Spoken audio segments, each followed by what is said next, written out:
If you are intelligent, then you know that freedom is inherent, cause it's evident. It doesn't come from government, it don't come from the president, it comes from the creator of all universal elements. Some people say it's God-given, others say it's heaven-sent. No matter what you call it, natural law sets the precedent.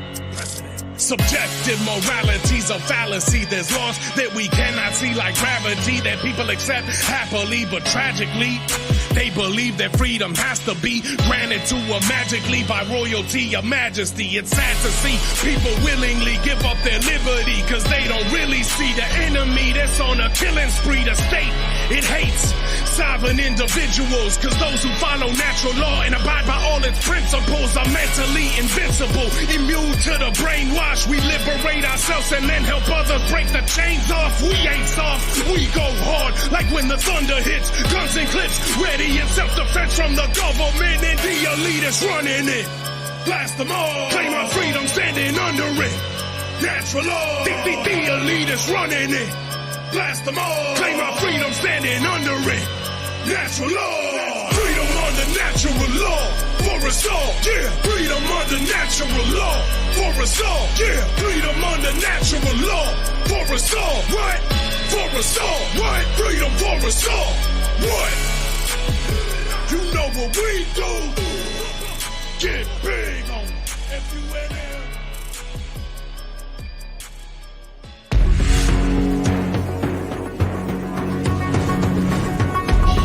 If you are intelligent, then you know that freedom is inherent, cause it's evident. It doesn't come.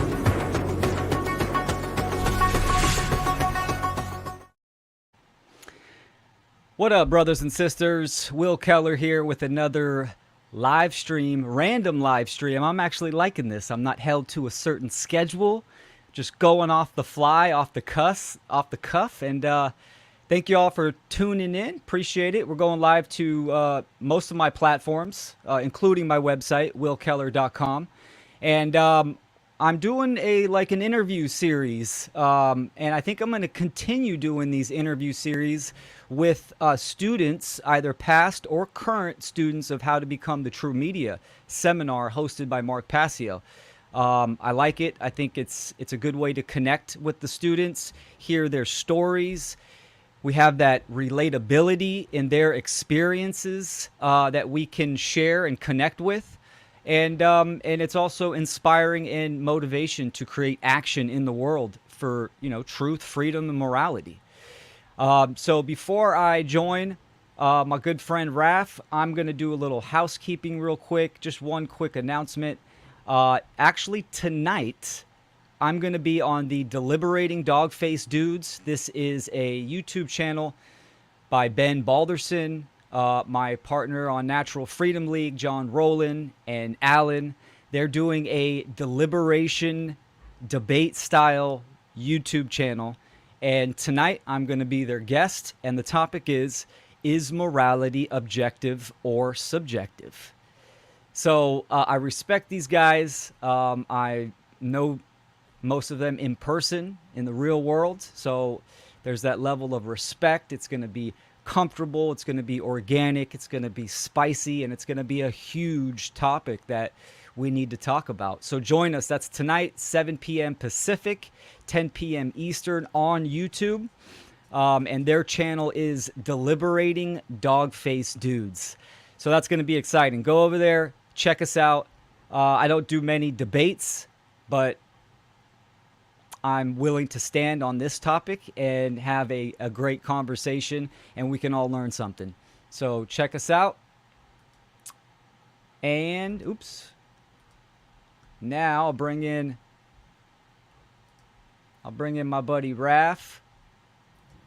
What's up, my brother? Hey. How you doing, man? Hey, well, thanks for inviting me over. Yeah, I appreciate that. Yeah, sure thing, man. I'm glad you're on here. And again, like I was saying, you're a current student of How to Become the True Media. Is this your first year, or did you do a previous year? It's my second time, and admittedly, the first time, it's not that I didn't take it seriously, but I got too caught up in the busy lifestyle, and it started with I already know that information. I'm just gonna watch it later, And then I found out, okay, it's not being recorded, and oh, it's not a big deal. And then I would tune in and say, um, oh, he's covering Mac OS, and I use Windows, so I don't need to know that. So I'm gonna watch it, later on when he's covering the Windows stuff. Yeah. And then I would just go to sleep and forget.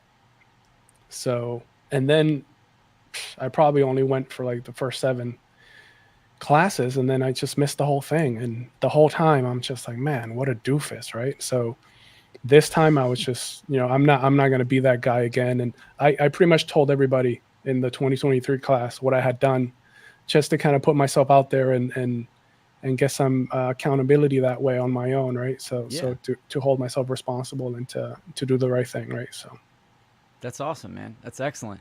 It's I consider How to Become the True Media seminar. It's a modern mystery tradition in technology, right? This is a mystery school because Mark talks about, not only are you learning a wealth of knowledge on the technical aspect, but of course he reinforces the tenets and the principles, which absolutely are life principles to live by and to apply in creating a message and content, to applying to your life, doing research, all this kind of stuff. These tenets can be applied. So it's a huge seminar, and there's been a few people that have taken it more than once just to digest and kind of get grounded with the information. I think it really comes down to kind of knowing yourself and knowing what direction you want to go, and then applying that knowledge and putting it in action.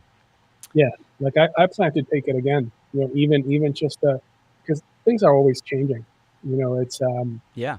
you even from 2023 to this year, there's a lot of things that Mark is covering that I can tell have changed a bit. So he's really good about keeping up with what's out there, what's recent and what's current. But everyone has to start somewhere, and I think his strategy is, okay, let's start from the ground up.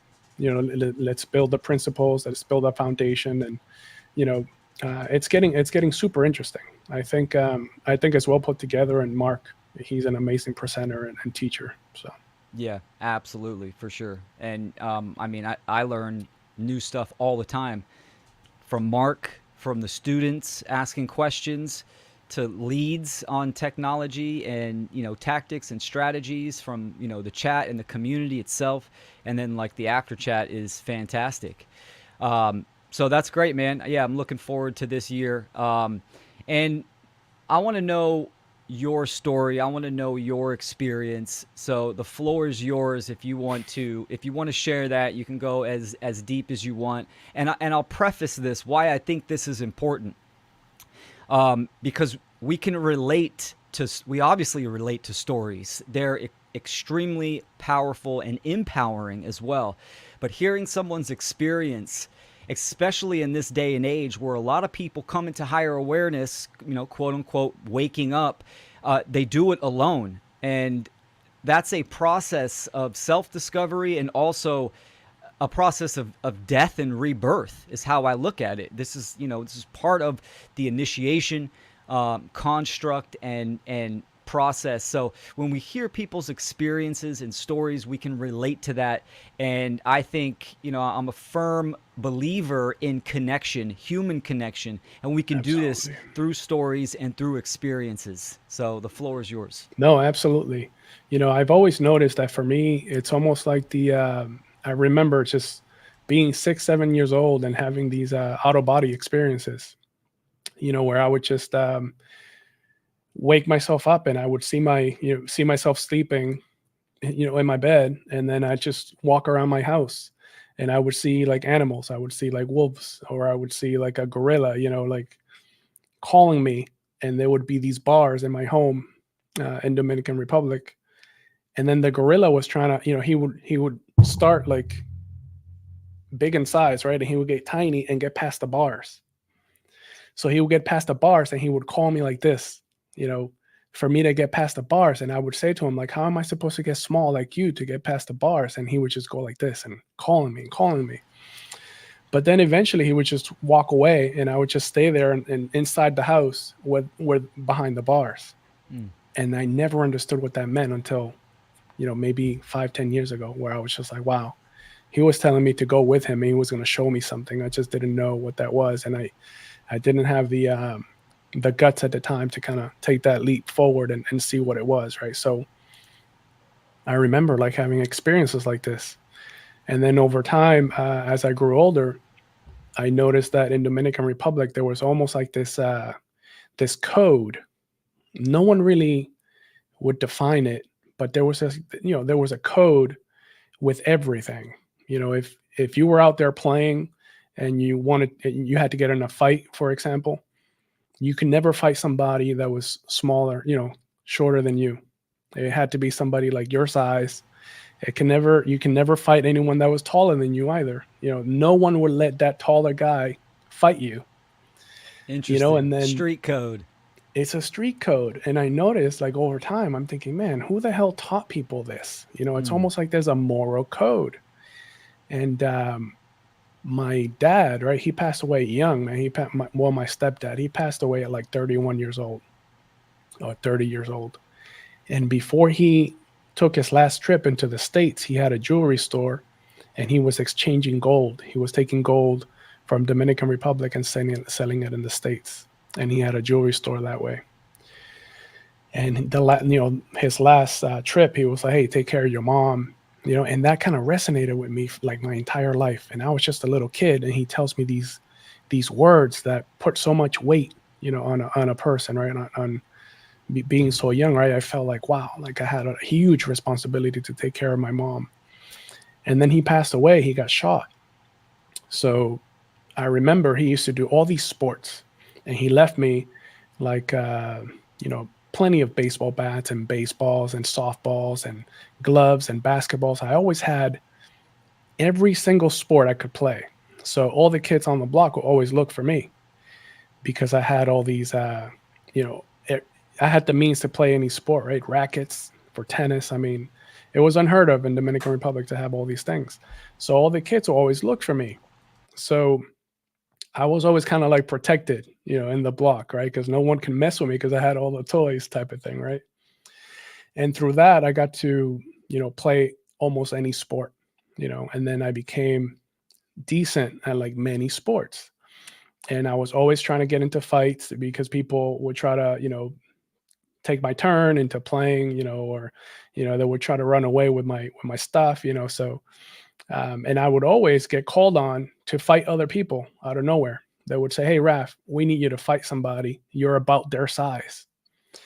So 3, 4, 5 guys knew, right, that they couldn't just get anyone to fight this, another person. They had to get the person the right size.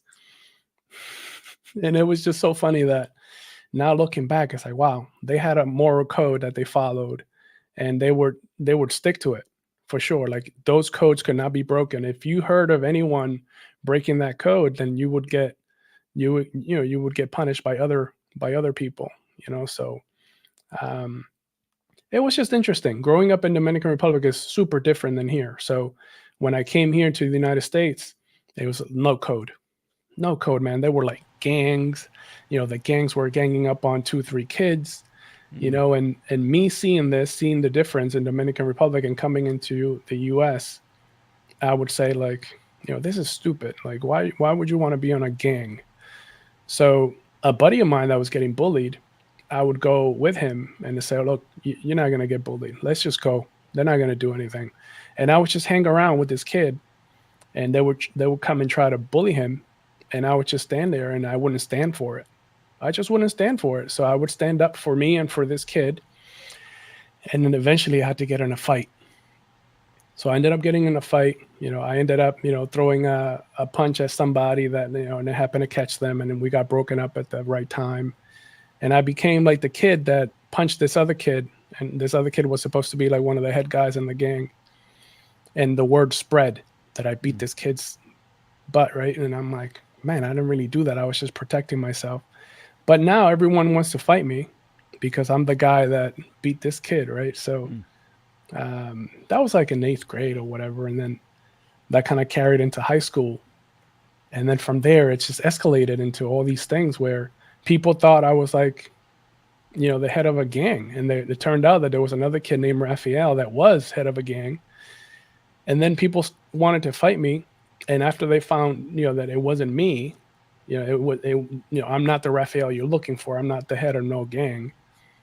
All the kids kind of started apologizing and saying, hey, we didn't know. This is after they beat me up a couple times, right? So then we became friends. I became friends with a lot of those guys that try to beat me up, and then yeah, it's just like a constant. When I look back at my life, I'm like, man, like all these things, and it's all laws of morality is what I see.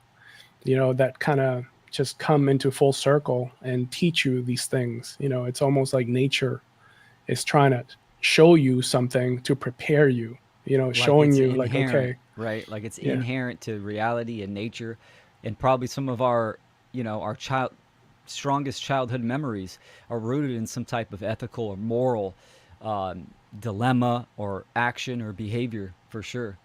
Yeah, yeah. So I only got to see that as I got older. Before, I just thought like, man, this sucks that this is happening to me.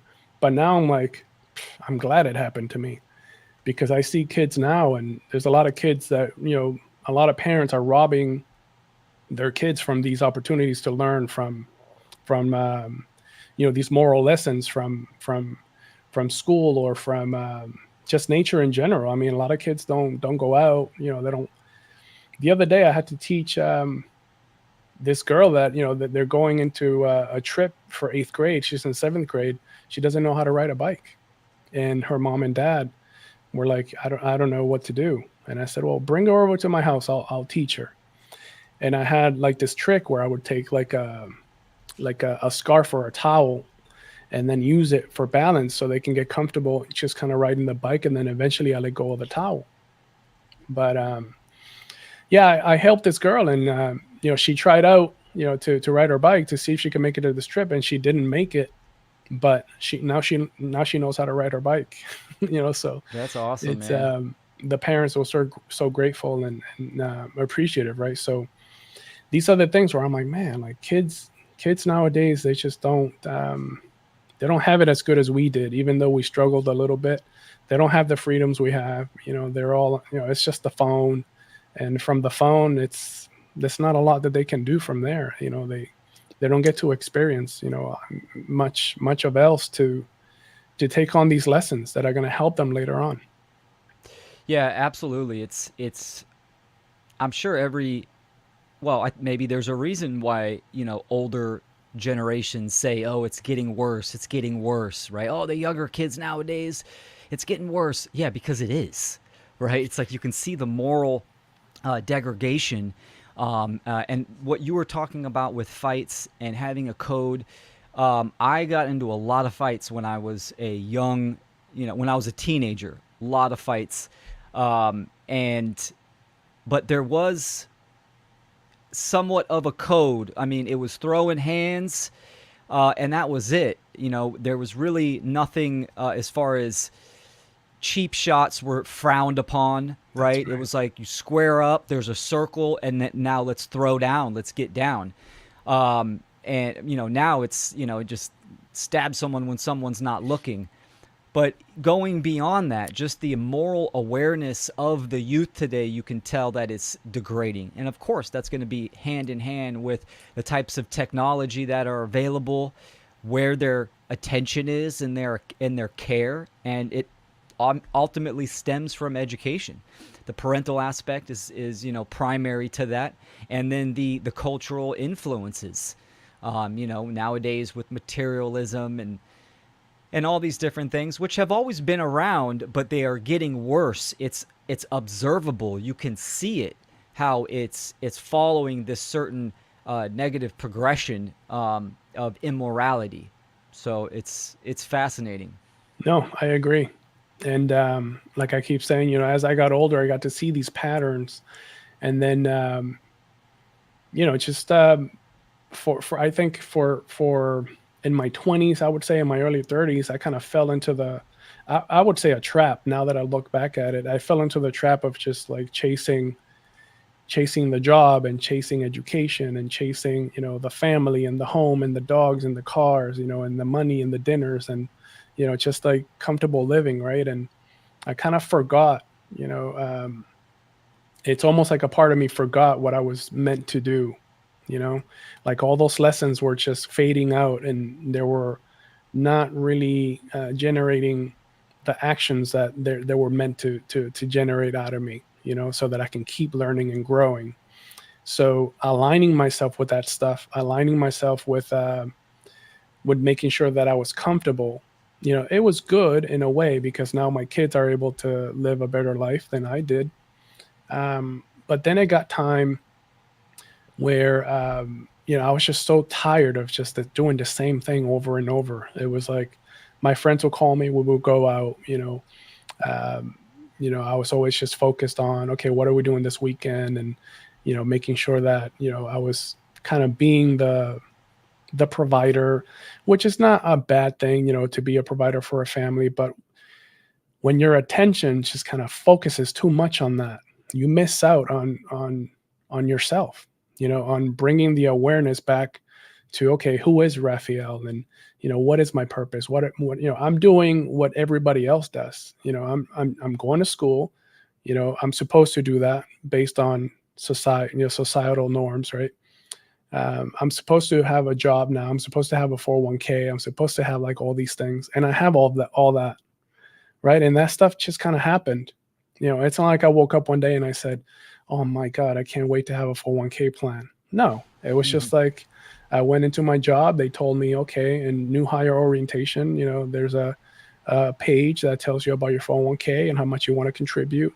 And it was just so easy. You sign on the line, you say how much you want to put away from your check. And, all of a sudden you have an account, and that account, you watch it and it goes up and it goes down. I had really no thought in doing that. Like I didn't really think of it, right? Of setting that up for myself. So it's something that just comes with the job, Yeah. So I was just kind of tired of doing that whole thing over and over again. And, you know, eventually I started getting like these things where I would just get these episodes of just getting sick. I would get sick, every time I reached a high point in my life, I would get something that no one else had around me, or it was something that was pretty rare. Like, I had one of the worst case of mono ever. That I, eh, you know, the doctors would say, you know what, 5% of people have this kind of mono, and 5% of people, usually die from this. And then I go, why me? Like, I don't even know how I got this. I was always in my house working out and eating well, and all of a sudden I have mono. And then there was another period of my life where I had Lyme disease. And then I look into Lyme disease, and this is such a rare thing to get. And Lyme disease kicked my butt, man. Like, you talk about hallucinations and voices in your head, and, just that feeling of like destroying yourself was like very real. And it Yeah. came from the Lyme disease. Mm. And then the mono, what's one of the toughest things I had to go through. The Lyme disease kind of stepped it up.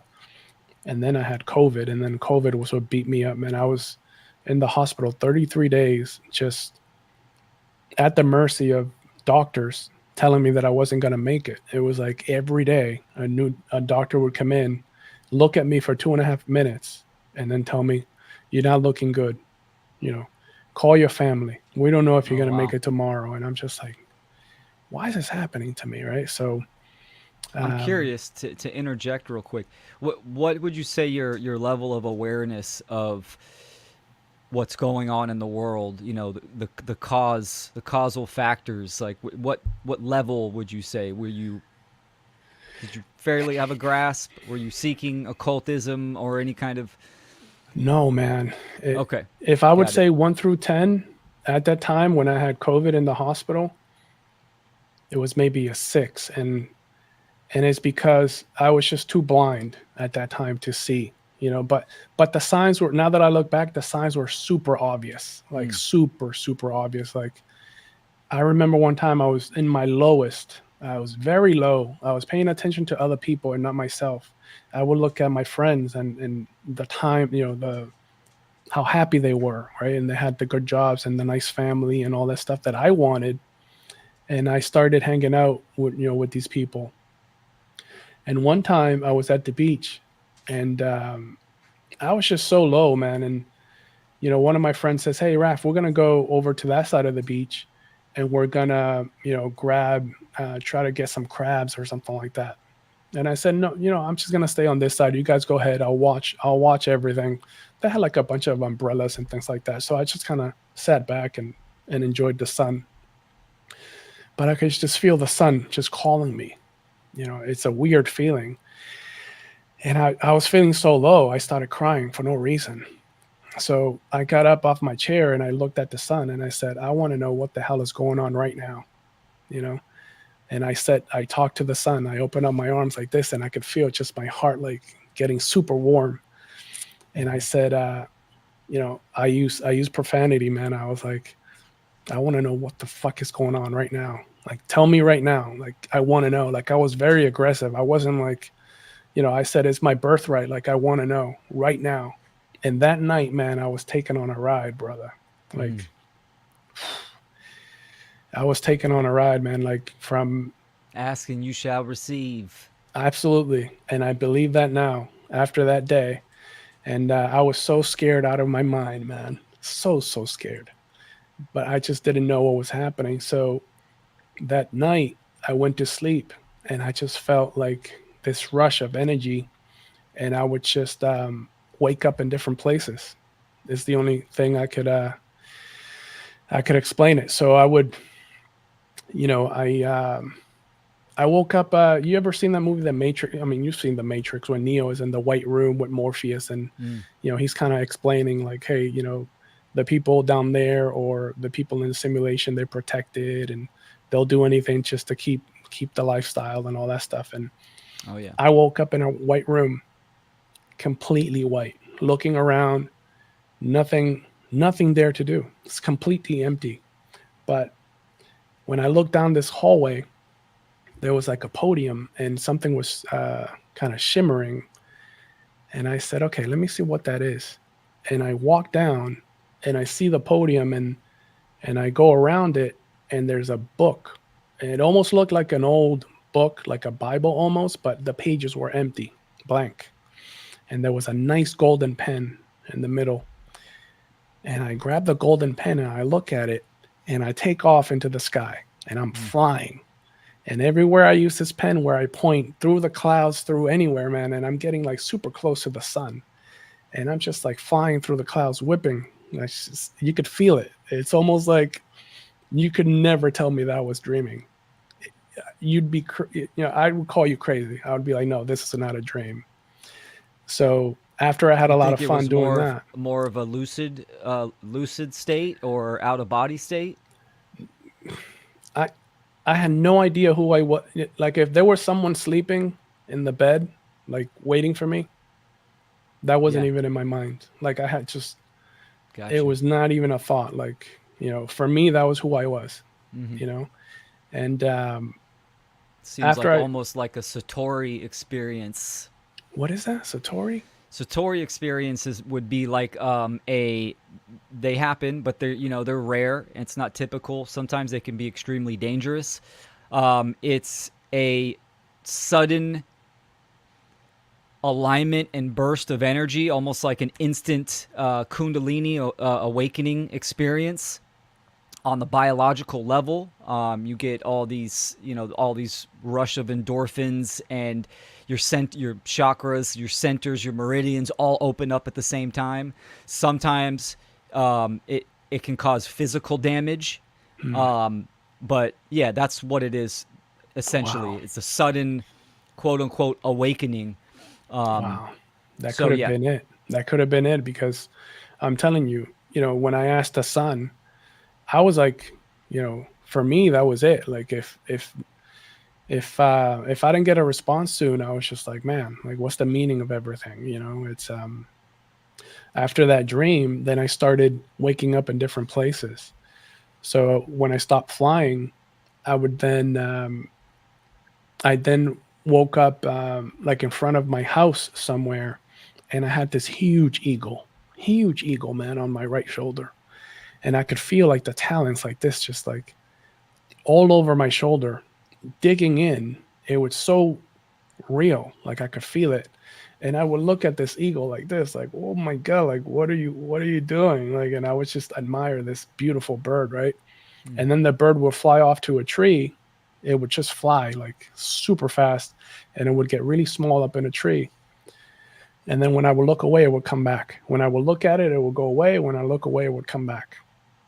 And I just didn't know what to do with this eagle, but it was just chilling on my right arm. This beautiful bird, man. I didn't know.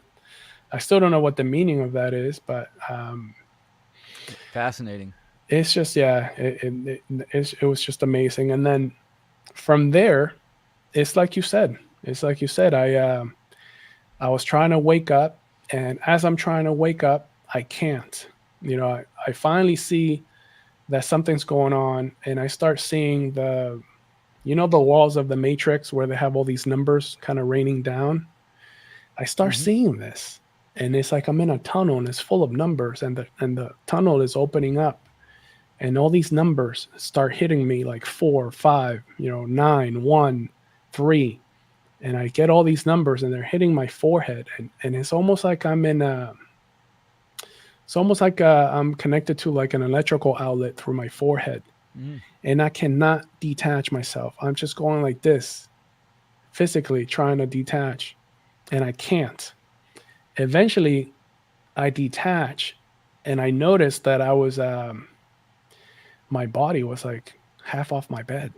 It's so strange because I could feel myself like land in my bed, and I'm just like, wow, what the hell was that? And then from there, I got to wake up, and I was just so scared, so freaked out. So I started having other experiences, after that, after asking the sun, for sure. And I think that day is when I knew there was more. I was like, oh no, life is not just this. If I'm able to experience that, then I have to see where this is going to take me. So, It was a um, catalyst to start your journey of seeking.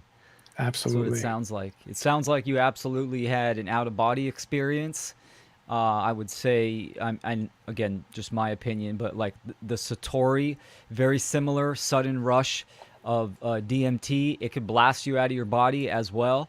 And the Satori is a Buddhist term, which just means sudden enlightenment or awakening, and it has physical properties to it. But yeah, it sounds like an out of body experience for sure.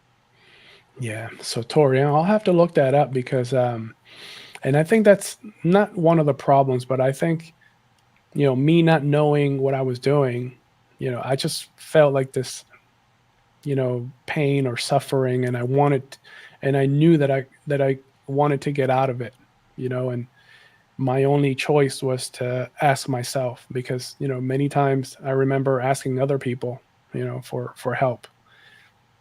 People just don't know what to do. I've come to the conclusion that we just don't know what to do. We're just caught up on the day to day that it's hard to make the distinction of, even when someone is asking for help versus when someone is really asking for help. Like people think, asking for help is just like, oh, he'll figure it out, Mm, but some people are really hurting out there, and they're asking you, help absolutely. me, and sometimes we just turn away because we just don't see the signs, and I kind of lived through that, where I would ask people for help and they'll say, well, no one ever said like meditate or, you know, no one ever said anything that made sense, and then I realized like, okay, we, no, nobody knows what they're doing. Hmm. Not your parents, not your friends, not your teachers, not your pastor, definitely not your, your president or anything like that. So Yeah, it's, that still is mind-boggling to me. The normies, the NPCs, the average people of the planet, wherever you're at, they're everywhere. They're the majority. They don't ask themselves, "Who am I? yeah, What's really going on?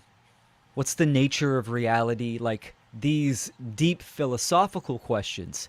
Sure, they'll believe. in God, cultural religions, what they say. They'll just believe that, right? The dogma. But getting to that level of seeking, which the seeker is an archetype for sure, and anyone that is on that path of truth discovery has that seeker archetype activated at some point or is currently activated. But that's just so out of place for the average person, the majority of people. They just don't even consider that. When I was coming into my experience of higher awareness, it was really hard to hang out with friends because it was just so surface level and repetitive in interactions, and conversations were about sports and this kind of stuff. It was physically repulsive to me. I couldn't do it anymore. I physically couldn't do it, spiritually couldn't do it. And there was that time period where I'm like, dropping these questions, these seeds, and trying to engage in conversation. And people were like, man, I've never thought about stuff like that, and you're getting weird, you're getting out there. And I'm just like, wow, where are the people that do think like this? I know.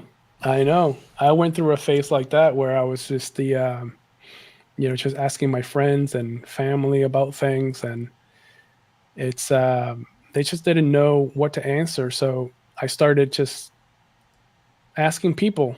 I would go to a Walmart, and if I saw them looking at a book or something, I would say, hey, what kind of book are you looking for? Like, are you into this stuff? Are you into that stuff? And then I started running into people that are into reading the esoteric stuff and the occult stuff. But it's very hard to find those people if you don't initiate, if you don't engage with them first, because no one's going to openly say or ask you, right? They're not going to ask you, hey, do you follow this? And I keep doing that mainly when I'm with my family, because I got 3 girls and my wife, and whenever we're around, I just go off completely to the back of the store, and I start looking just to see what people are doing, and just kind of gauging the level of consciousness that's out there, right? And you'll run into people that do know, and they'll give you their Instagram, and and I'll go back and forth with them, a few times, and you can tell that they're looking and seeking, and I'll hit them with the arc. I'll say, look, there's tons of information in there that you can look at. For the next 30 years, you won't be done, right? So I ran into a good kid that way, and he actually works at the Walmart, and he's like, I just grab a book from Walmart, I'll go read it, and then bring it back. I don't actually buy it, because I don't need to. I just bring it back, and I said, oh well, if you're interested in reading like other things, let me know. I can give you a few books, and this is how you get them. And we became friends like that on Instagram, anyways. Nothing too much deeper, but yeah, we just have to put ourselves out there. Just take that risk of initiating engagement with others, and I think there's people out there that want to know more. We just have to find them. Yeah, that's well said. I mean, that's my motto: going public and creating content. And there are people seeking.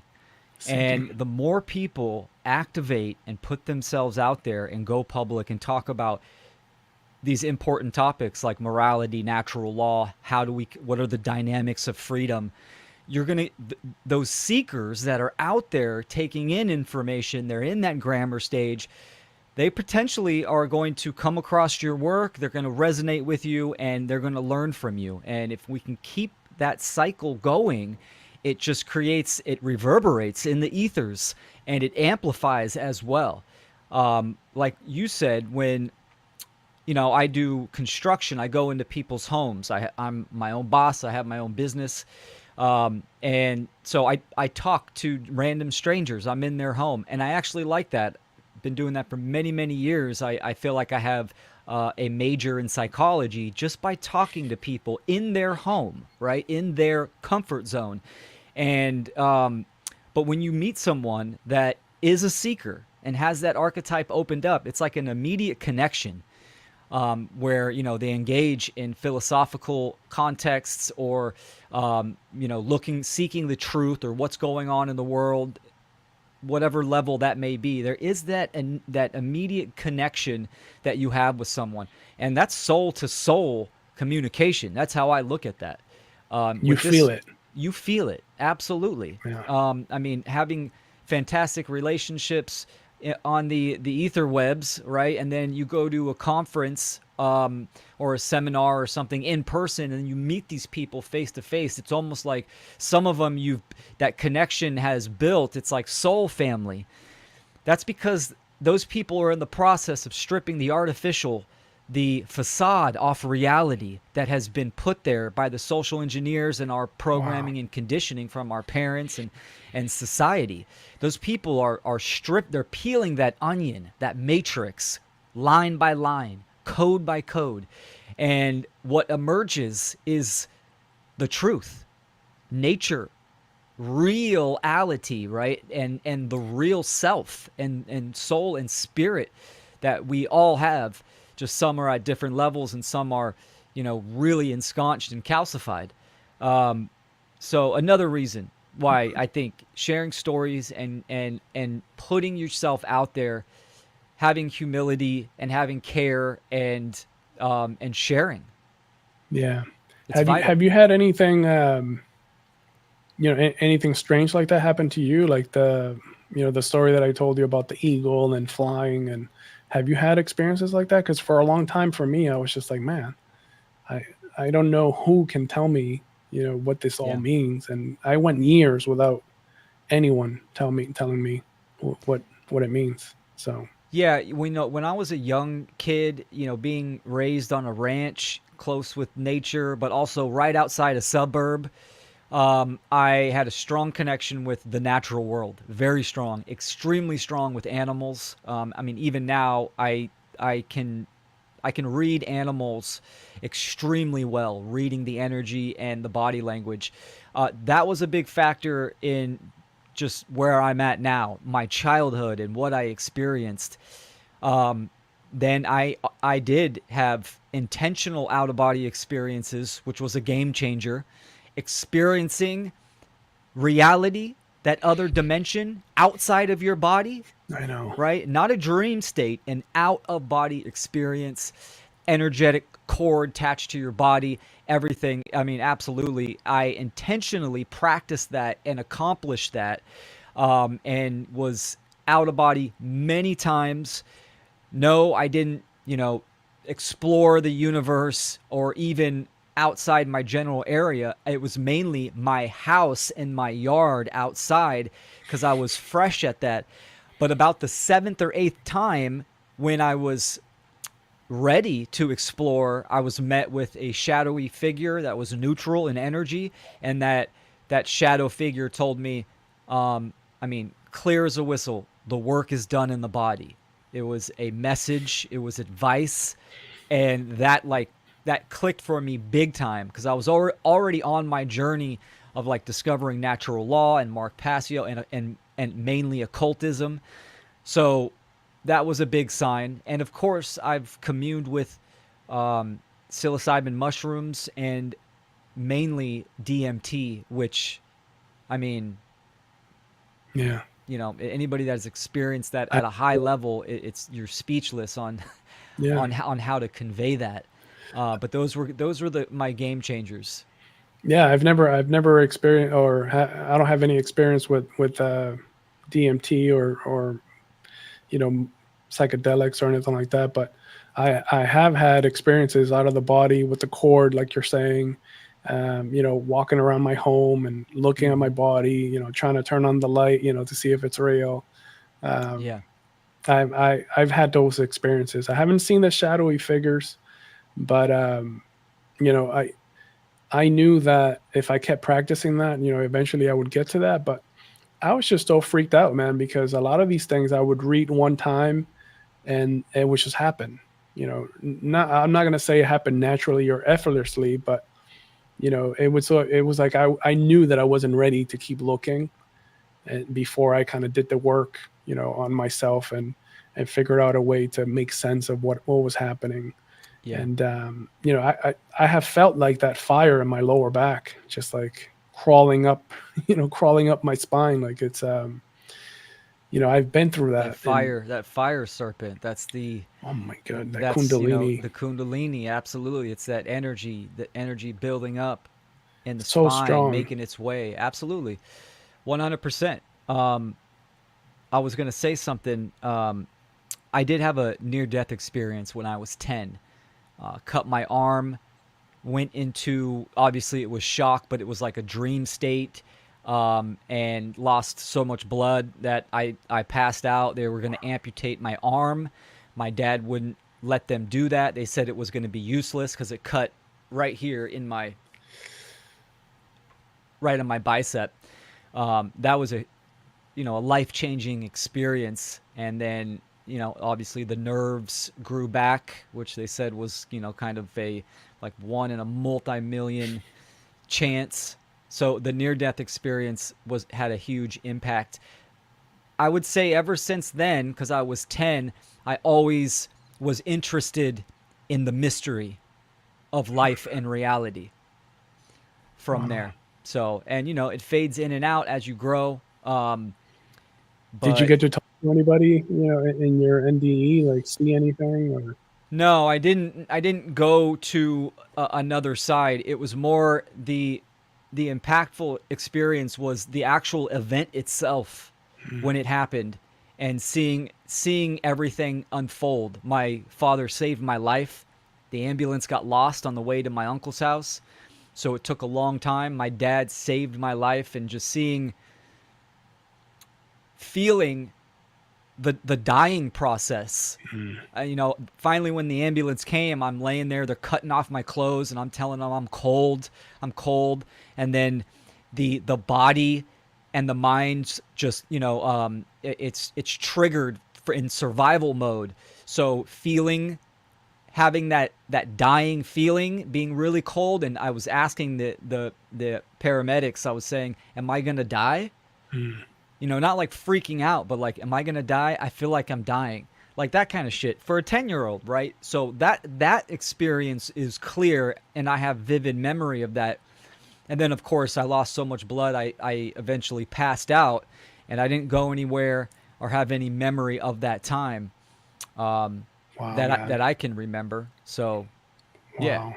That's these crazy. experiences, there's forces that we can tap into, communicate, and commune with, all around us, higher and lower forces. Some of them to hold us back, some of them to aid and assist. That's what it sounds like to me with your, Satori-ish experience. You asked for it, you asked the sun, and the forces around you that are we all have them. They answered the call for assistance. Oh yeah. I feel like the universe has this way of always saying yes. It's if you really want it. It's like, okay, you want this, you'll get it. But when it hurts, or when you're suffering, that's on you. If you're not ready.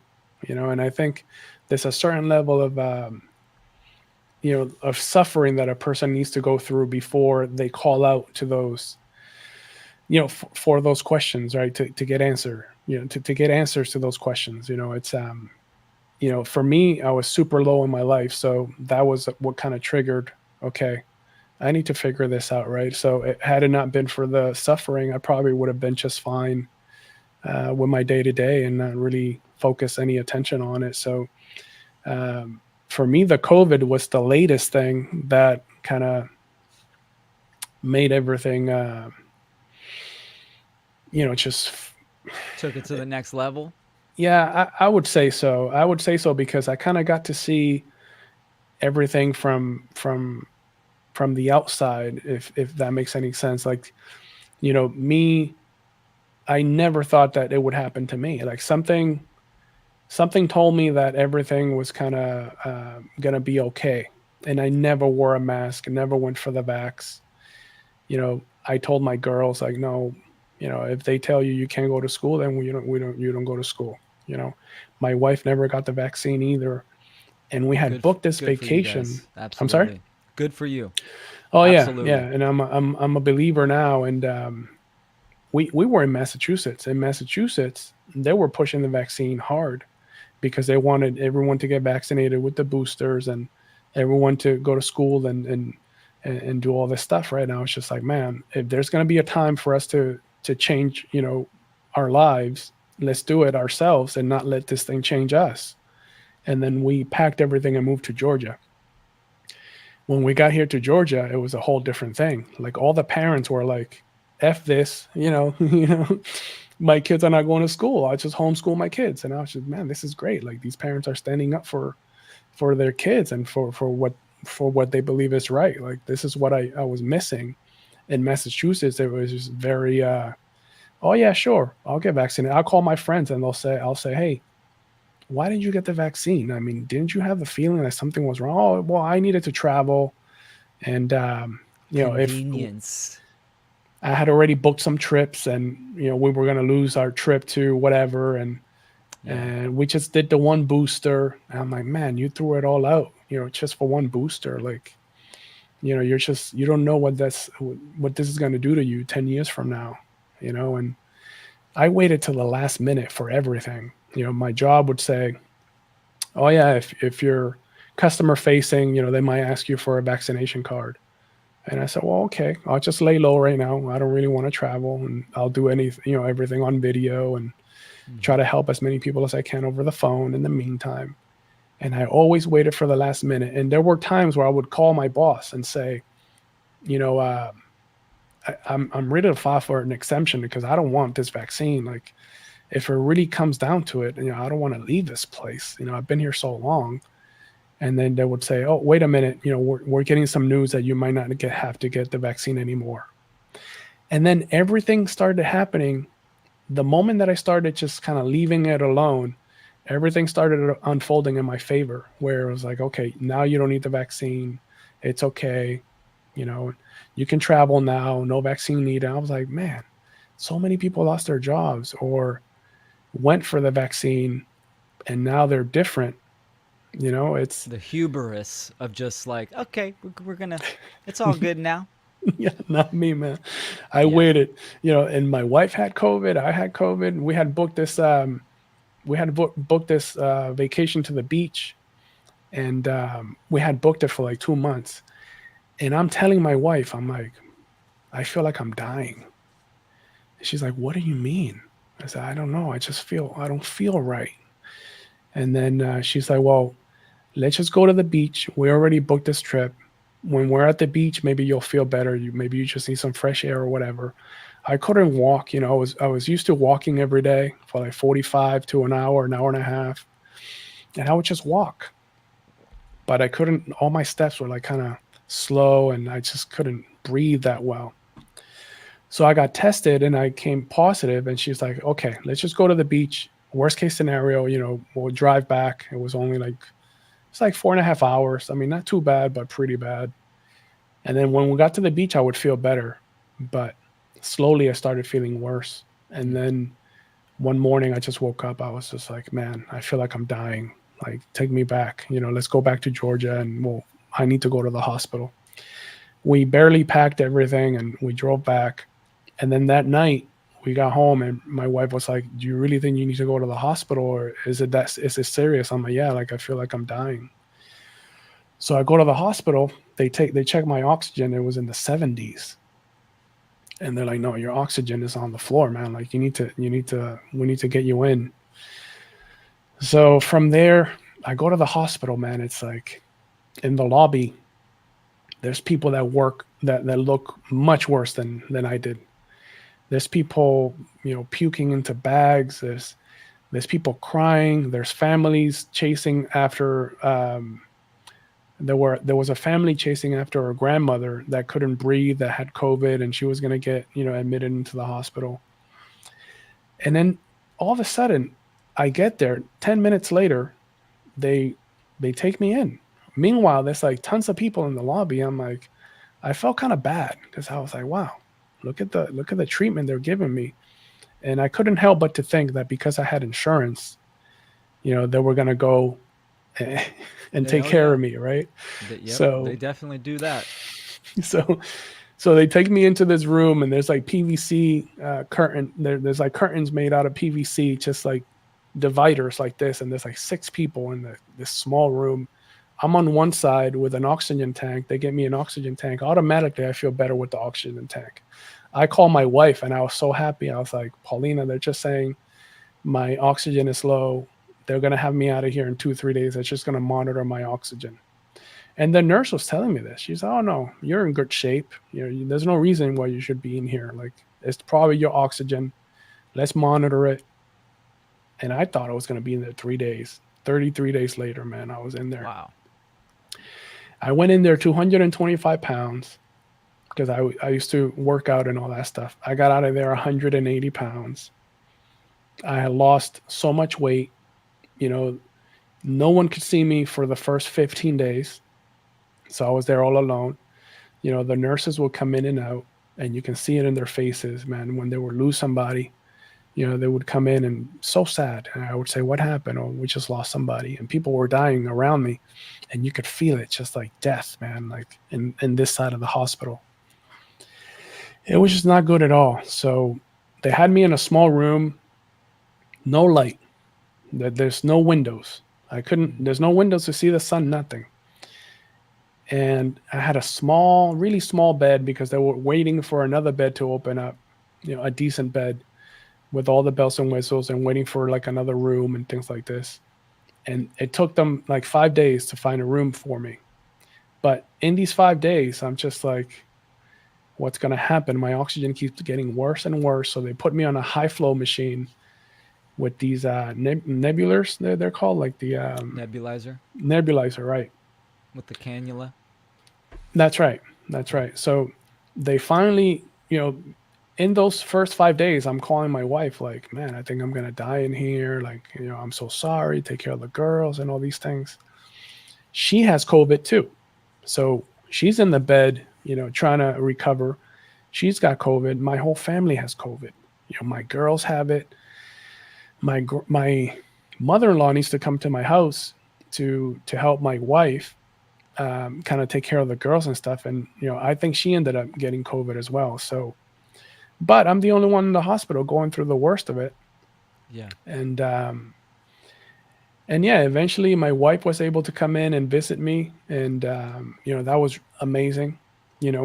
She brought in, because I was on my back so much, I wasn't getting a lot of, my back was just kind of sticking to the bed and things like this, right? Because I was just so stiff in my back, right? So she gets, I used to have a massage gun, and the nurses would want me to be on my belly to kind of put enough pressure on my lungs to let the air, because I had one of my lungs collapse and I had like a hole in one of my lungs, so air was escaping. So if I was on my belly, it would create, more air, in the lung to kind of stay in, right? So with the massage gun, she would hit me with the massage gun in my back, and you can see my oxygen just going up, every time she did that. So we kind of figured that as long as I was, in that position and the massage gun, she was going, it would make my oxygen better. So that kind of became something good to see, that my body was responding. And it was not like maybe like the 14th, 15th day, the doctors come in and they were like, hey, we're going to need this high flow machine for another patient. So if you're not showing any signs of recovery, we're going to have to intubate you. And when I got admitted, they made me sign a waiver. Yeah. They made me sign a waiver that worst case scenario, if they had to intubate me, that they could. In case I have like no ability to say yes or no, they wanted me to put it in writing. And I did. I signed. So I said, you know what? They had told me I was going to be there and I'd be out of there in 3 days. And so I thought, okay, in 3 days, of course, they're not going to intubate me. So one day, the doctor comes in and he's like, man, your lungs are not responding at all. Like, we don't know what's going to happen tomorrow. We need that machine for other patients. Call your family and get your affairs in order. And when he told me that, he was like, I'm so sorry, and walked away. I was just like, wow, man, this guy is telling me, like, call my girls. And I'm calling my wife, just telling her it's okay. I'm good. Don't worry about me. I would tell her, take care of the girls. And I'm calling like a few of my friends.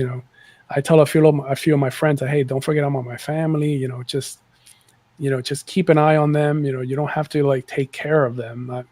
Just call them and because they had kids. They have kids that are similar ages to my girls too. So I thought, hey, if they're ever around, they can meet up and be friends or things like that. These are good people that I can that are my friends. But Sounds that like the night, man, hospital was just writing you off. Like, oh, well, no hope for him. We need that machine. we need that machine, and they I were mean, telling me right there and then. yeah. And all I had, man, was my phone. My phone. At one point, I just had my phone. I had called everybody that I needed to say goodbye to, and I just had my phone. And I was like, okay, what am I gonna play? And I started playing Bob Marley, and that freedom song, redemption song, came on. Emancipate yourself from mental slavery. Mm-hmm. And then these words start like mental slavery, and I would just sit there and think like, oh, I always thought he said something else. I always thought he said anti-slavery for Mm. some reason. But that day I figured out that he's saying mental slavery. And I'm like, fuck, it's all in our minds, right? So I start thinking like this. And then there's another guy that I listen to. His name is Jason Mraz. I don't know if you know Jason Mraz, but Yeah, he's the got like a musician. lot of Mm-hmm. upbeat songs, like motivational songs with the like hidden words and meanings and things. And I was like, wow. And I would listen to these songs, and all of a sudden they had a different meaning. I'm listening to these songs, and they don't sound the same anymore. Mm. But I'm laying there, and I'm enjoying the music, and I say to myself, you know what? I'm not a bad person. I haven't harmed anyone. Um, I'm okay. If this is it. This is it. I'm ready. You know. And when I said those words, I kid you not, man, I felt a rush of energy, just a rush of energy, almost like a shift. Like when you take a battery, right? And if you reverse the polarity, you almost get like a little bit of charge. Mm-hmm. It's almost like that got me going, and I felt it. And I just felt it. And I was just, oh, that's strange. And then I started hearing something, and I started getting new thoughts. New thoughts. Like these thoughts were coming out of nowhere. All of a sudden, something told me to call my old doctor in Massachusetts and ask her about the antibiotics that I took when I had Lyme disease. And I was just like, man, that's it. That's why I had Lyme disease. It has to be. So I called my wife the next morning. My oxygen is on the floor. I'm thinking they're gonna take my oxygen away that day. I say to my wife, I said, look, call our old doctor, ask her to tell you the antibiotics that she gave me when I had Lyme disease. She's like, okay, let me make the phone call. 2 hours later, I found out that she had talked to my doctor that was taking care of me here. He comes in. He's like, yeah, I talked to your doctor. The medication she gave you is called doxycycline. It's not gonna do much, but I'll give it to you if you want to. I said, wait a minute, what do you mean it's not gonna do much? What's the medication for? What does it do? Well, it's an anti-inflammatory. What you have is very severe. Your lungs collapse. You have a hole the size of a quarter in your left lung. Your oxygen's on the floor. There's very little that this is gonna do for you. If you want me to give it to you, I will, but I'm still gonna need that machine, and if you don't make a turnaround in one more day. So I'm like, okay, let's do a 7-day treatment of that doxycycline. 2 days later, I start making a turnaround, and then I was just like, wow. The doctor comes in and he's like, hey, it looks like your lungs are responding a little bit. Let's keep it going, see how it goes. And I started getting better and better, better and better. By this time, my wife is able to visit me. She's bringing me in, all this healthy food. The worst food was the hospital food, man. Oh my God. Oh Freaking yeah. fried chicken and all this crap. And I hadn't eaten a lot, right? So I hadn't gone to the bathroom, hadn't taken a shower. So by the 18th, 19th day, I'm okay. I'm able to watch TV, just kind of get to eating, and you know, they have a physical therapist coming into my room because my legs are completely gone. I can't even walk, can't even stand, can't even sit. You know, can't even go to the bathroom. You know, I have like all sorts of things Atrophied. attached to go Yeah.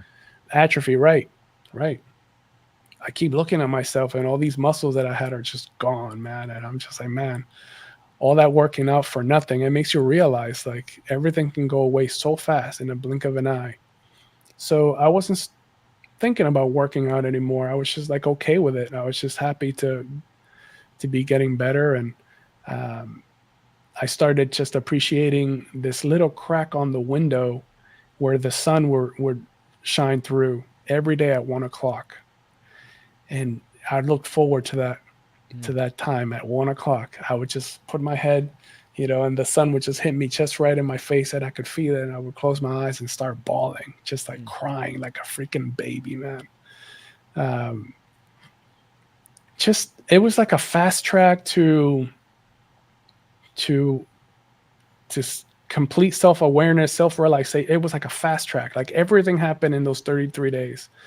I got to meet people from Haiti, from Dominican Republic, from Jamaica, and they were taking care of me like I was their son, man. Like it's so hard to explain. And Yeah. when I was on the medication, I would yell at these people because I was just so frustrated. And then when they would come back in the room, like after I had yelled at them, they'd come back an hour later, and I would say, "Look, I'm so sorry that I yelled at you, and I had no right to say those things, you know, and I didn't mean those things." And they would say, "You're gonna be okay. Like don't worry about it." And it was like I was almost forced to deal with the side of myself where I had to be vulnerable, like 100% vulnerable. I had to let go of every single insecurity because, as you're you have nothing on, right? So you're in the bed. There's like nothing on. You got different nurses coming in taking care of you because you can't go to the bathroom. You can't get up, right? So it's like you're a baby. Mm. You got. I'm 32 years old. Well, how old was I then? No, I was 39. 39 years old and getting treated like a baby. It's just It's it just makes you kind of wake up really really fast, and you get to feel what really matters in the world. And I think there's a part of humanity that can absolutely be saved, and absolutely be um, you know I don't think if there's anyone out there that thinks that we need to give up on humanity and there's no way to fix it. I think I don't know. I don't think that's right. I think there's definitely an opportunity to turn things around, but we just have to get into situations where we have to rely on each other, so that we can help each other, and then we can see that there's some good people out there still. yeah, man. We're all in this together, right? And it's gonna take together.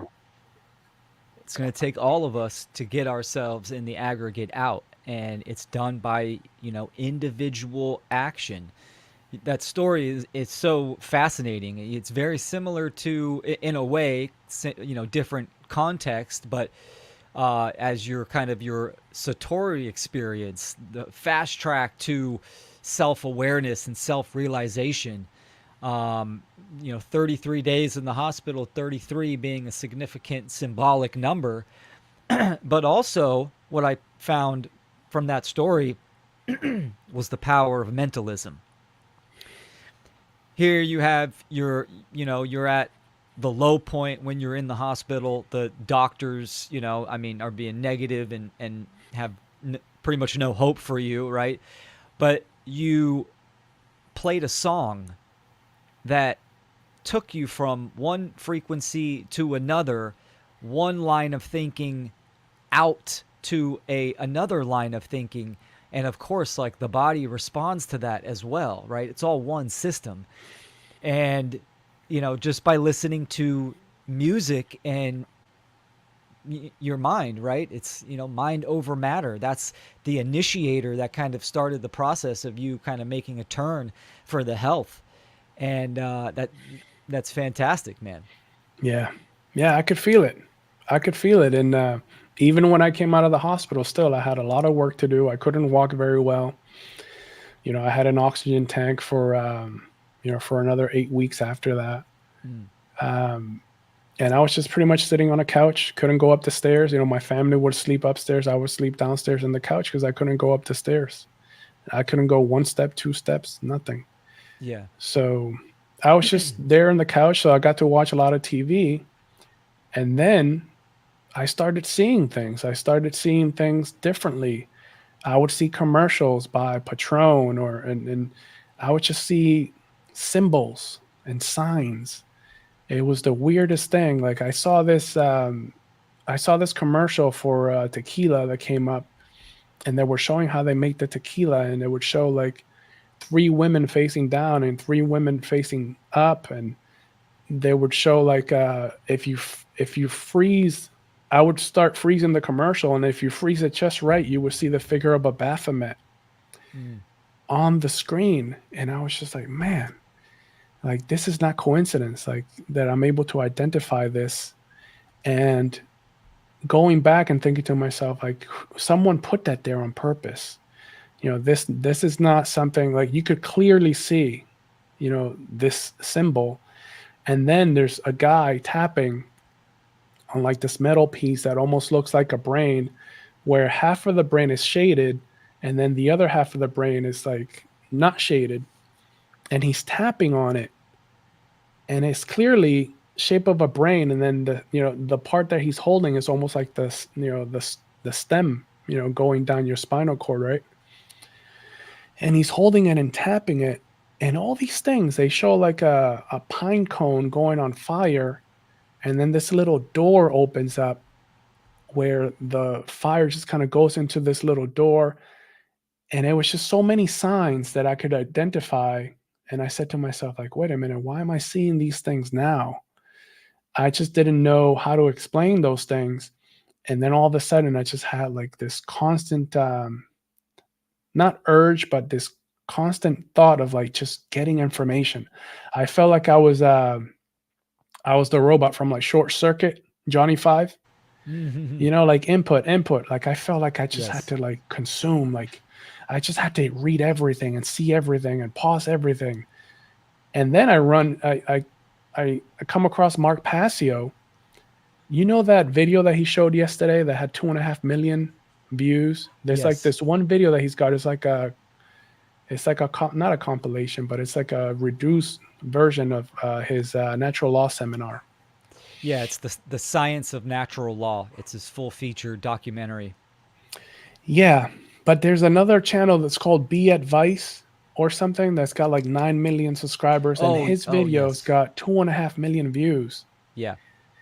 And I watched this video like 40 times because what the first time that I watched it, I could tell that there was so much information in there, but it didn't mean anything.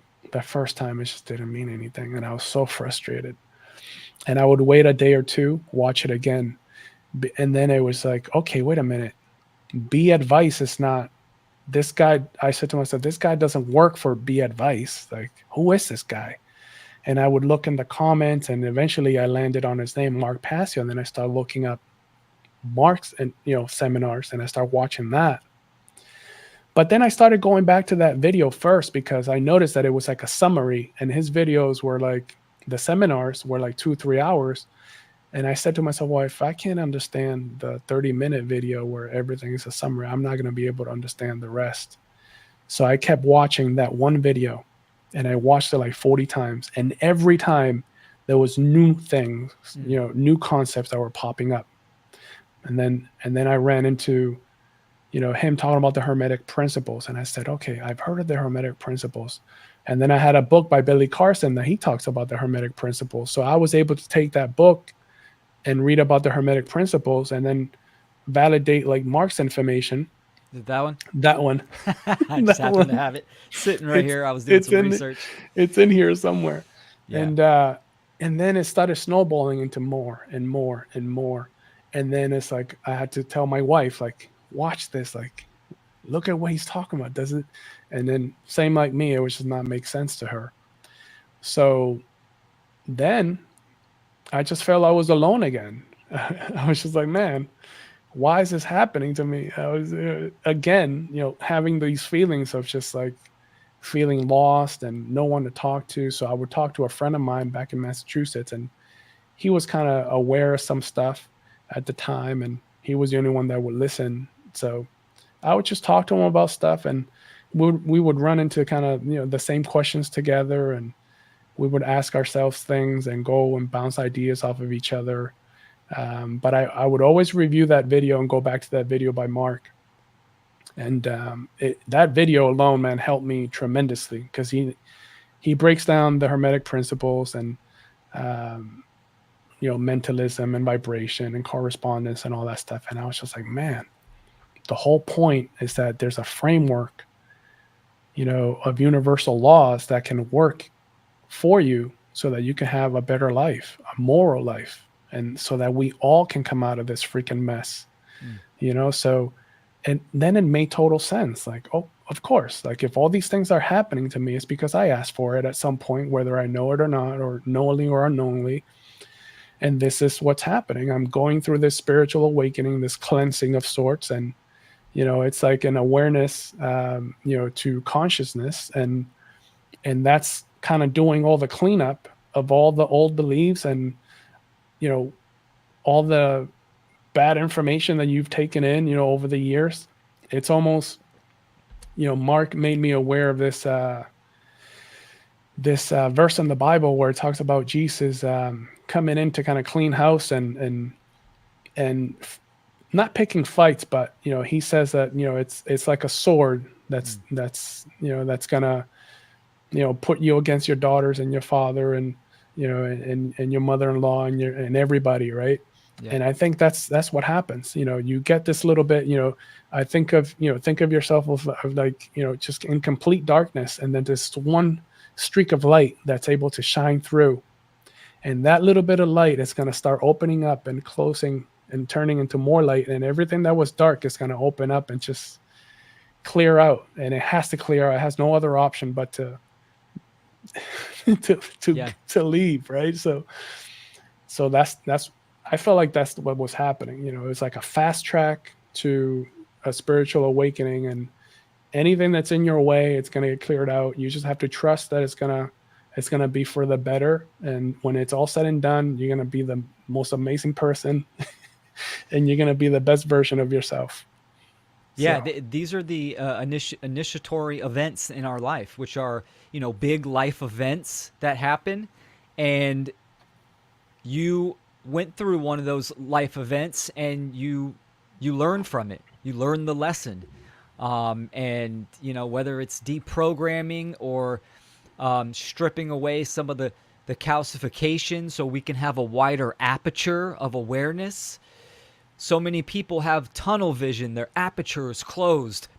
If you talk to people about, spiritual science or, get too deep, then they can't comprehend that. That's because their aperture is super small and they can't comprehend anything outside the field of their aperture, their perception, which is kind of our job as content creators, is to influence the self, influence someone to expand their aperture, right? And then they themselves need to do the work.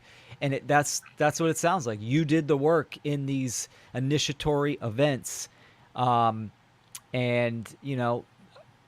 putting in that work in the liminal space, just the space between the event and then the outcome. And you came out with a distillation of soul and spirit and higher awareness. And I think we go through these events and these initiations all through our life. The issue is people don't work on themselves or don't have the pattern recognition to see the signs and symbols, to feel that opportunity of trust in the universe, in themselves, and act upon it. And this is built into the system of reality. The learning process of us evolving as consciousness and as spiritual beings, and the effect of not learning the lesson is suffering, pain, and then suffering.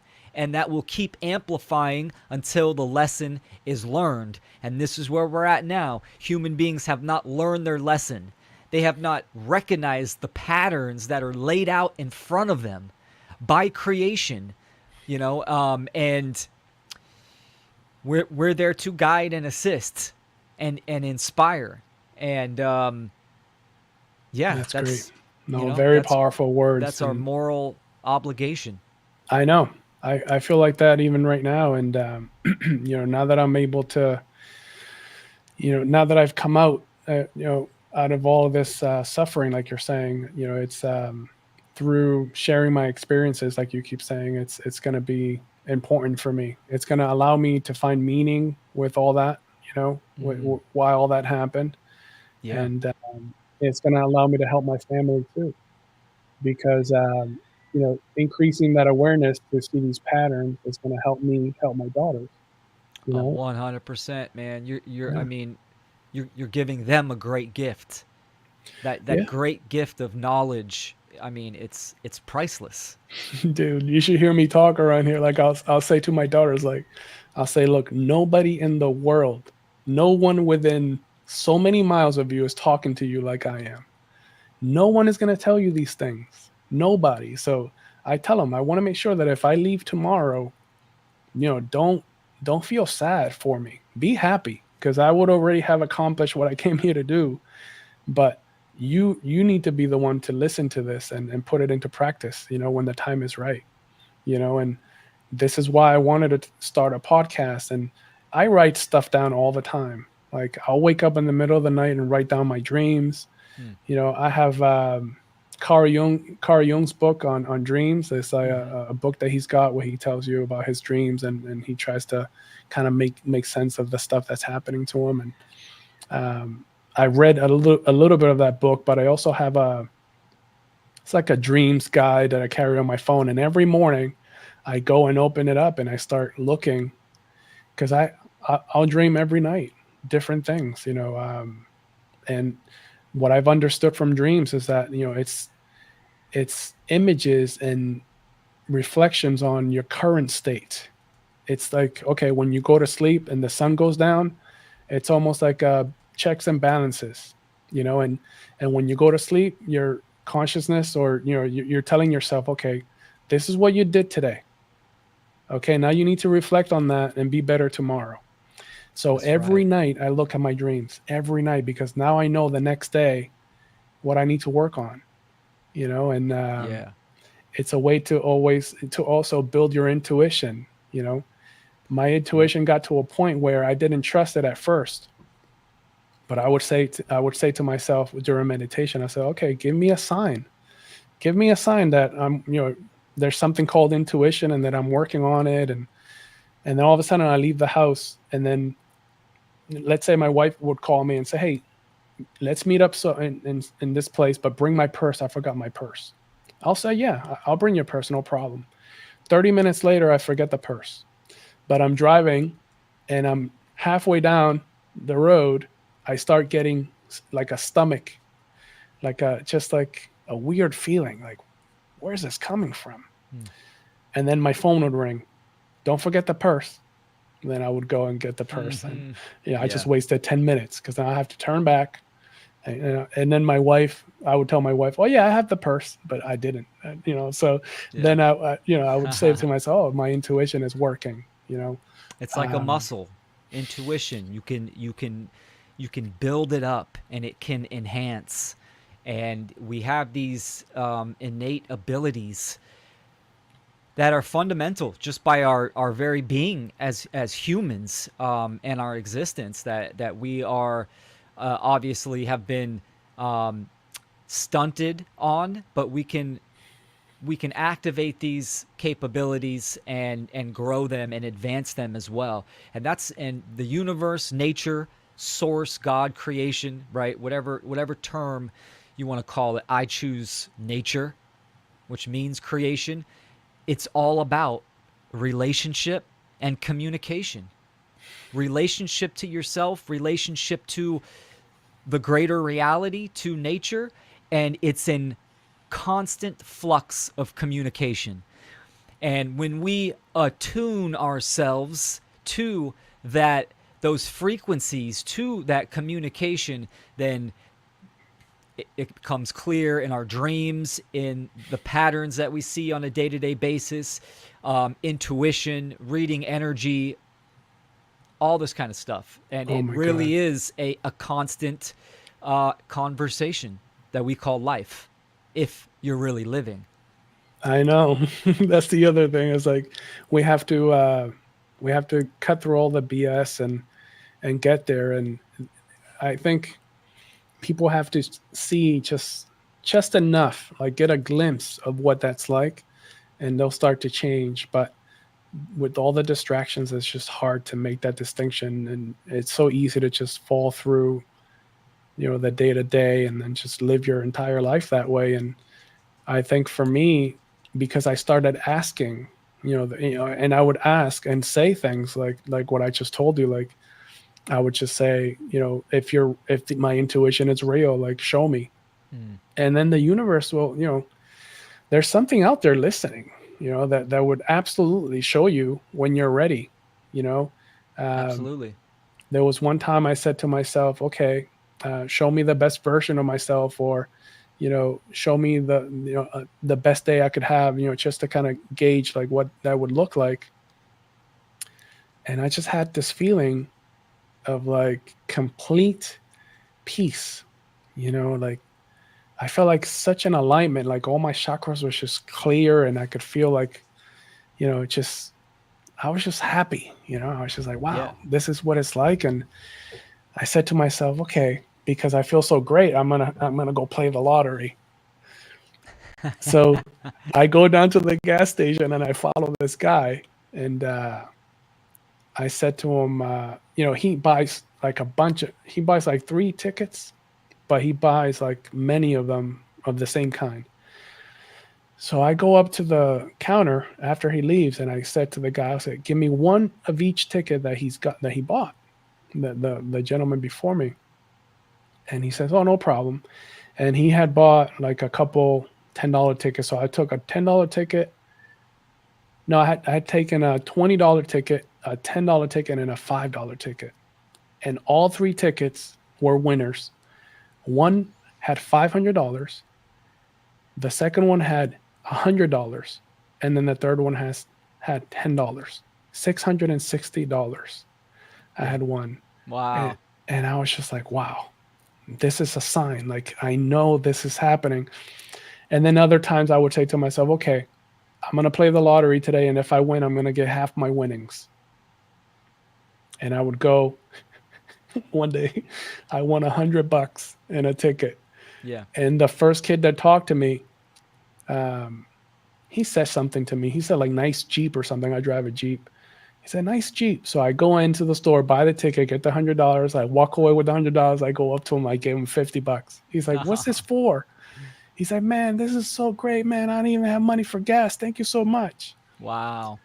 And That's it's like, that's man, the universe, I think, has a sense of humor, and it's funny in many ways. As long as you align yourself with your purpose, it's always kind of, showing you and giving you thanks for things. If you're able to listen and kind of follow along with what you believe to be true, and do the right thing, and act morally, I think that's where we all need to be, and beautiful things can happen for everybody. Yeah.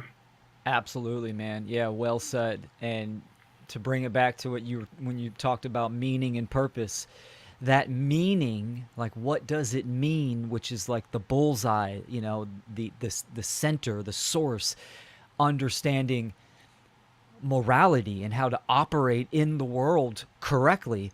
And by having that eye of awareness, which is the title of this interview, and being that seeker and pursuing the truth, and pursuing the meaning, right? By then, we get the purpose, and that purpose is action. So you have, the internal and the external, meaning and purpose, cause and effect. And this is where I think a lot of people miss out, especially in the new age circles when they talk about the law of attraction. It's all about, you know, what you think and how you feel, but they leave out that action part.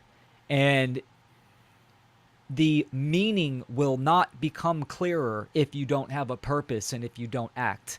Many people understand meaning and they don't activate in life and they wither away and they don't have the will to live eventually. So they go hand in hand, right? It's the sacred feminine and the sacred masculine, meaning and purpose.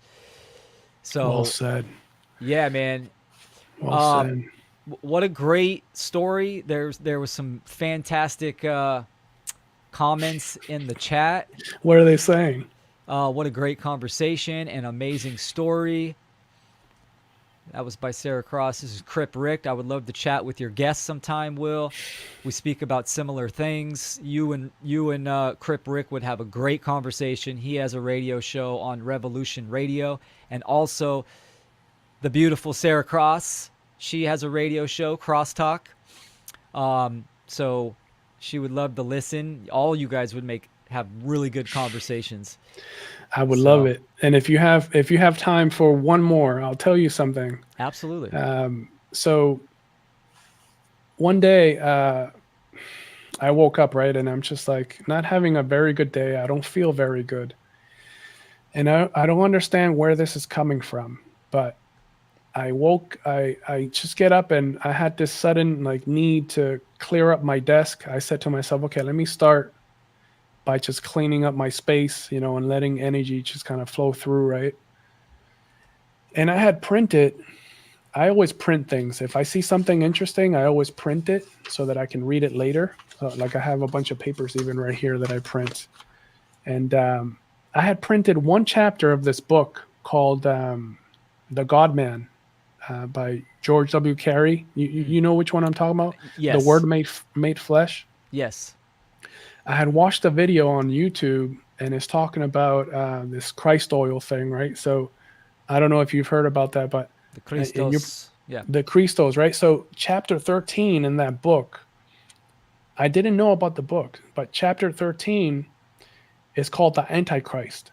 When I looked at it, I looked at the title because I was just so programmed, you know, into thinking that Antichrist meant like, you know, Antichrist, you know, and it's associated with all the negative things that you hear from religion and things like this.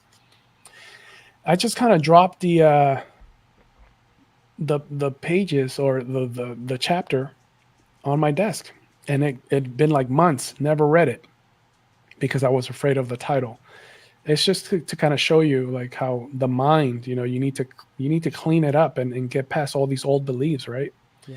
Mm-hmm.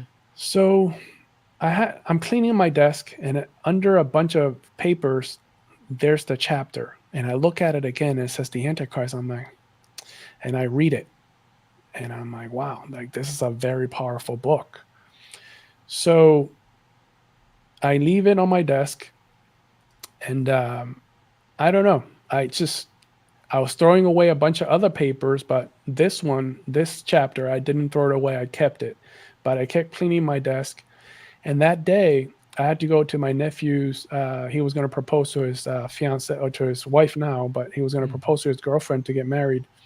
And I was kind of rushing all over the place that day because we knew that we needed to be done by 3:00 to go to my nephew's, you know, proposal thing. But anyways, we go to my nephew's thing, and the whole time I don't feel good. My stomach is just a mess. They all go to a Mexican restaurant to eat. I don't eat. I just said, you know what, just give me water or whatever drink I had. Everyone was having a good time except me. I just felt so bad. I don't know why. So I come home. The AC is not working. It's completely gone. No one touched the AC, nothing. I start messing with it. You know, we come home like at 11 o'clock at night. It's super hot. My girls are complaining that it's hot. They want the AC working. So I said, I'm going to fix it. I reset it to factory, reset the thermostat to factory. That was the worst thing I could ever do. Now I can't get it back working. We went to sleep with no AC. It was horrible. Everyone's complaining. It was like 95 degrees outside. The next day I wake up, I'm like, I gotta call somebody. So I call the people that, there's like a name on the thermostat, and I call them, to see if they could come and fix it. And they said, okay, we don't have anybody till tomorrow. So now this is another day where there's no AC in the house. The thermostat, I had completely messed it up. We couldn't get it back to anything. I had spent like days reading the manual trying to figure it out. There's one setting that I needed to set. But anyways, the kid that comes to fix the thermostat, it's this young kid.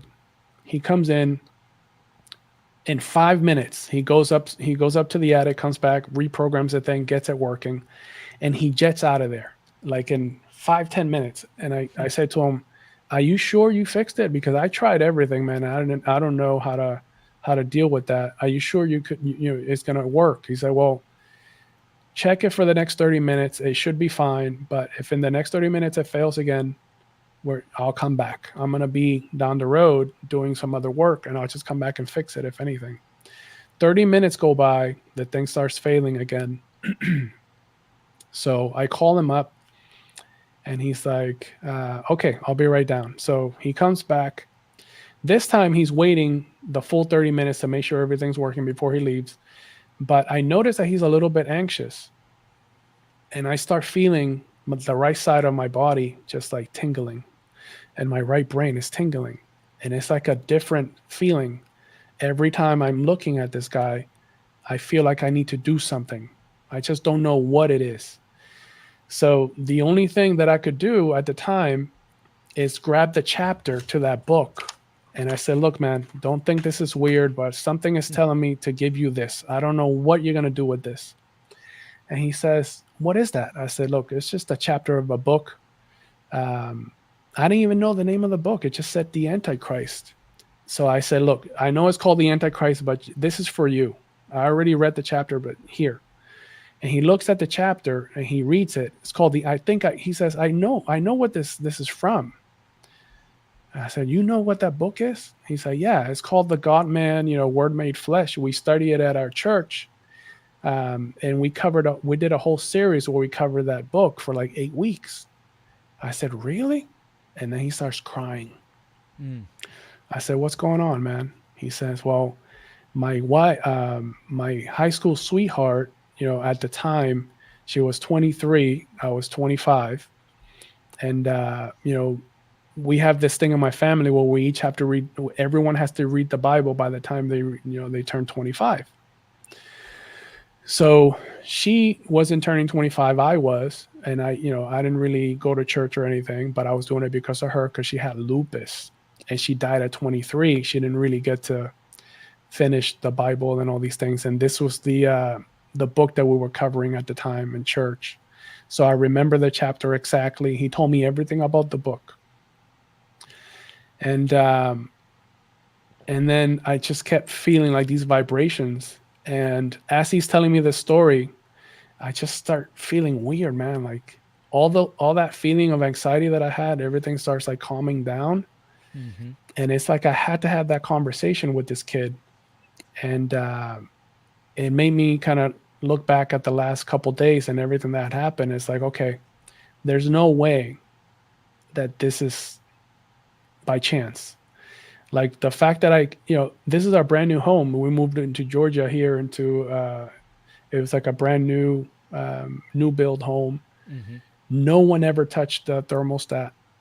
No one, and it's like that had to fail. I had to have all these feelings, this whole thing with the chapter, of this book that I didn't even want to read to begin with. All of a sudden now I have to read it because there's a connection that was made with someone that came to my house. It's not like I even went outside to look for this. That knew of that book as well. I know. And prior to that, I had been meditating. I was very skeptical. I was asking, like, show me. I wasn't convinced, even still, not now, but I'm saying at that time, I was just like, no, like, there's no way. Like, I would get these little things, these synchronicities, and I would be like, no, there's no way. Like, you got to show me more. And because I work from home, I don't really go out, that person, that had to come to me and find me. And it's just, it was just so revealing to think, okay, there's something out there, you know, that's not chance. It's no coincidence that, you know, that this all happened. And ever since that day, I've been more open to believing and understanding these things, because Oh, it's just too absolutely. much. It's just too much to say that that's all like coincidence.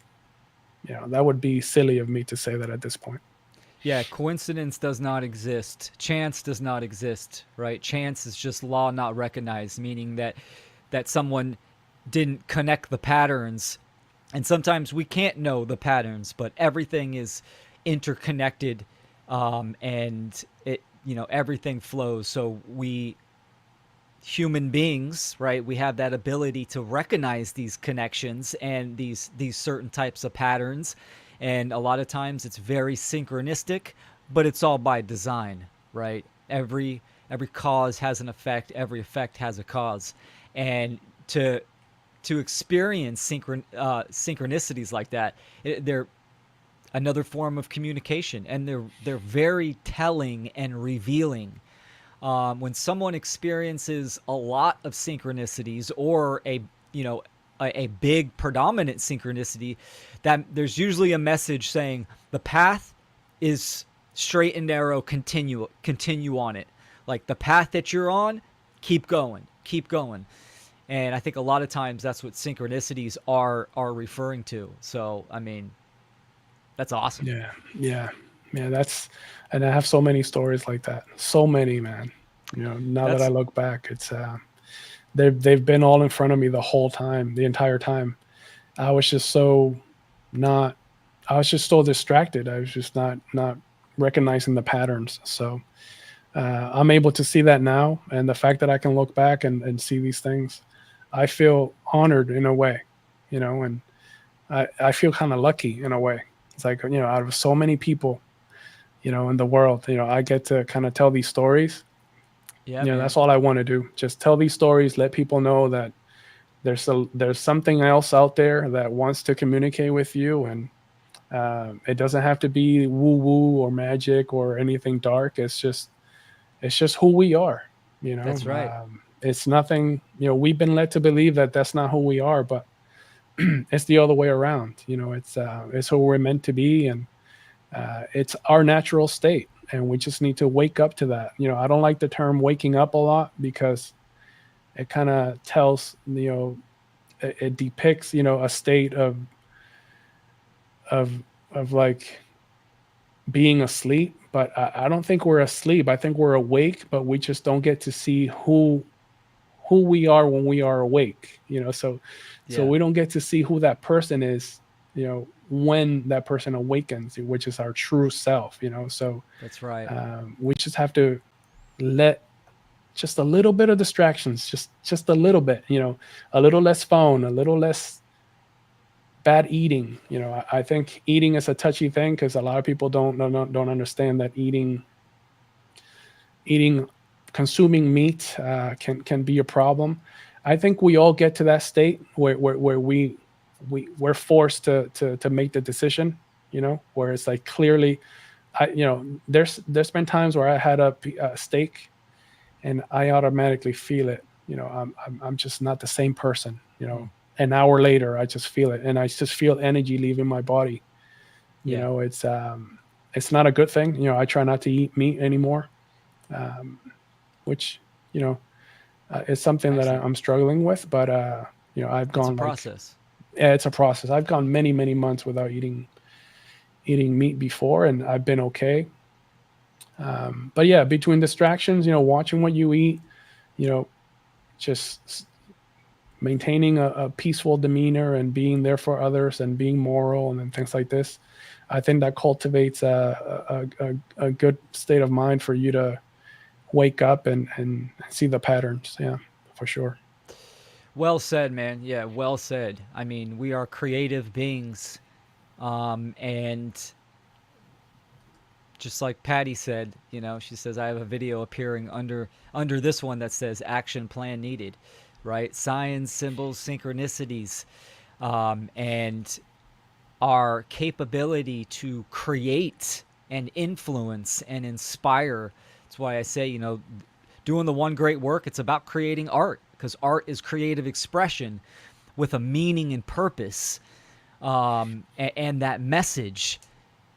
So this is what we're here to do, man. And you're a fantastic storyteller. That's a huge attribute. Thank you. I hope, you really recognize that. And I'm looking forward to see future content that you're gonna create and manifest. And man, yeah, I'm glad you came on here and shared these stories with us. Fantastic. Shared your experiences. I know there was a lot of great comments in the chat, so people were definitely digging you conveying these experiences. And that's why another reason why I think it's so important is because we can relate. Certain people can relate more than others, and having that relatability shows that we are a human family.